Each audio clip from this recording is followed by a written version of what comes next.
populares. Recuerden ustedes que este fue el grito de nosotros, que vendría el momento de las colonias populares.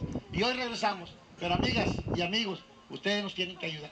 Nosotros hacemos nuestra parte y a ustedes les toca la final, que es el 4 de julio. Salir a votar por ese gran hombre que hoy busca ser el gobernador de los veracruzanos, por Miguel Ángel Yunes Linares. Por el otro gran hombre que está aquí y que nos acompaña esta tarde y que les ha pedido también con humildad el voto, Pepe Kiss, para que sea el diputado local. Y un servidor que ya no viene a experimentar, no viene a ver si puede, porque puedo, vengo, y por eso estoy aquí. Y vengo a pedirles a ustedes su voto.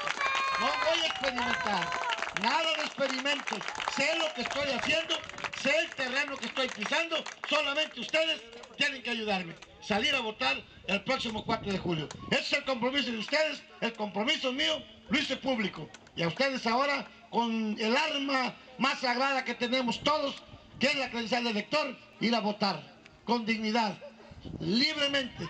Sus niños merecen un Poza Rica mejor. Ustedes merecen vivir en calles del primer mundo. ¿Por qué vivir así? Si ustedes pueden vivir mejor, pues nada más, no vendan su voto, no vendan su dignidad y los esperamos el 4 de julio. Y como les dije una vez allá arriba, no le busquen, no le rasquen.